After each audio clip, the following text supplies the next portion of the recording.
Godzilla has been many things over his 60-year career. He's been, a hero, an anti-hero, a guardian of nature, an overgrown iguana, and even a grumpy old man yelling, "Get off of my lawn, whippersnapper!" And even that one character from Fortnite, and so much more. None of that, however, will diminish what he was and always will be, the son of the atomic bomb. Today, I will tell you exactly how Godzilla came to be and how the atomic bomb is still a large part of the franchise. Who knows, you might even get interested and check some of these movies out for yourself. For this, we will be analyzing Godzilla 1954, The Return of Godzilla 1984, Shin Godzilla 2016, and Godzilla Minus One 2023. Alright, let's get started. It all started with the bombings of Hiroshima and Nagasaki. Japan was in ruins and was forced to surrender, ending World War II. Many people died, many were injured, and many were scarred mentally by what the blast caused. A few years later, Godzilla would release and jumpstart the now long-running Godzilla series, and as opposed to the camp and more fantastical elements of the later films, this one was more akin to an actual horror movie. The imagery shown wasn't much of a slouch either, since it was attempting to deliver a message, especially with the end of Godzilla's rampage. Destroyed towns, a sea of flames, many people cooped up in cramped buildings, children crying for their now deceased parents, and doctors checking radiation levels and seeing children having radiation poisoning. It all harkens back to World War II and the destruction that was caused. Another incident that inspired the movie was the Lucky Dragon Number 5 incident. Said incident had a fishing boat be contaminated due to the various Castle Bravo tests going on at Bikini Atoll. Connecting this in the movie, there would be reports that fishing boats went missing or they would be seen destroyed, many thinking that Godzilla was the cause. This was inspiration for the Godzilla series since nuclear fallout mixed in with human folly is what created Godzilla in the first place, and in the end, it's human folly that ultimately puts him down for good. The oxygen destroyer was used to kill the original Godzilla, and even then, that victory was hollow, especially with its creator, Dr. Serizawa, knowing how dangerous of a weapon it can be, ultimately deciding to sacrifice himself and burn his notes so that the knowledge dies with him. Dr. Yamane even cements this by saying, "I can't believe that Godzilla was the last of his species. If nuclear testing continues, then someday, somewhere in the world, another Godzilla may appear." A very clear and a very chilling message, as some still have yet to grasp that human folly and nuclear waste is still highly prevalent today. We continue to pollute and take from our environment, which leads to Mother Nature throwing a hurricane at us, a flood, a storm, or even a Godzilla. And lo and behold, another Godzilla did appear, the first of many.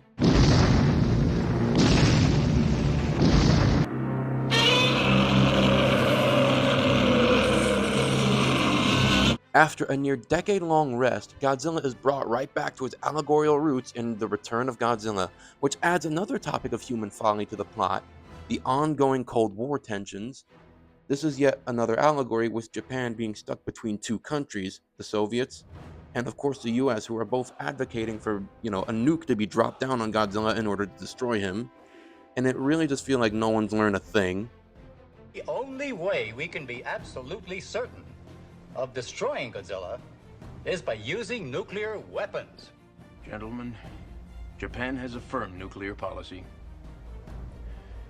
We will not make, possess, or allow nuclear weapons. Unfortunately, a Soviet nuke was launched accidentally. It was intentional in the US re-edit, and even though it was intersected and shot down, the radiation from the blast still reawakened and then knocked out Godzilla, allowing him to continue his rampage. And it all comes to a head during the finale, where he falls into Mount Mihara. In the American re-edit, it's much more impactful and hammers the allegory down, with a speech written by Raymond Burr, who plays Steve Martin in the movie.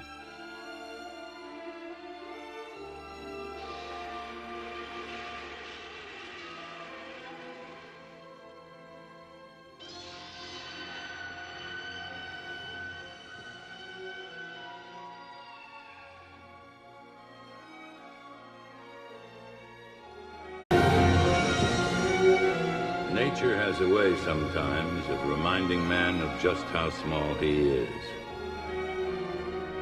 She occasionally throws up the terrible offsprings of our pride and carelessness to remind us of how puny we really are in the face of a tornado, an earthquake, or a Godzilla. The reckless ambitions of man are often dwarfed by their dangerous consequences. For now, Godzilla, that strangely innocent and tragic monster, has gone to Earth. Whether he returns or not, or is never again seen by human eyes, the things he has taught us remain.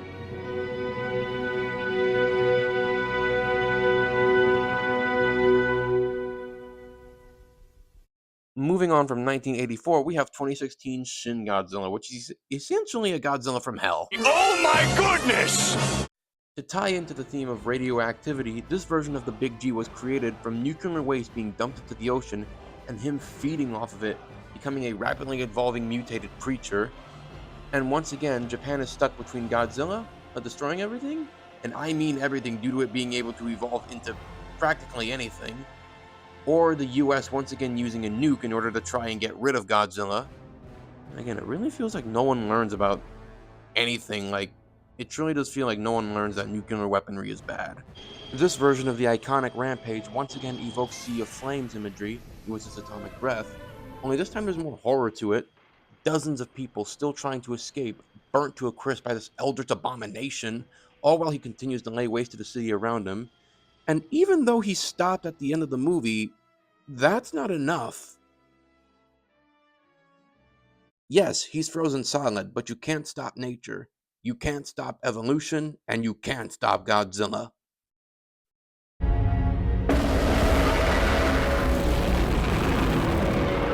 Jumping from 2016 to 2023, we have Godzilla Minus One, which showcases Japan recovering from World War II. And this time we see Godzilla before the blast.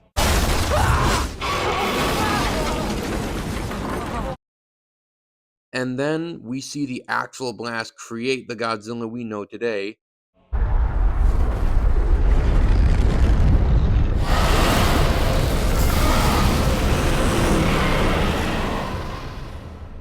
And how his creation led to Japan getting destroyed once more. What ties this into man's folly in World War II is once again Godzilla himself. Think about it. He didn't possess his size and strength before he was mutated via the Operation Crossroads test. And now, once those tests are finished, he now possesses his iconic strength and size, along with gaining his atomic breath ability. This is even invoked with his atomic breath. As you can see it pops out like an actual nuclear power plant, and popping out, before slamming right back in to unleash the blast. And the blast itself is just like the atom bomb going off. The aftermath ties into this. Many people were just blown away. A blast leaves a mushroom cloud, black rains begin to fall, all while Koichi, our main character, screams in sorrow and despair as Godzilla roars up into the sky, his country once again brought to his knees by a nuclear force. Only this time, it's a monster who will never forgive him and the rest of humanity for what was done to him. Pretty heavy stuff.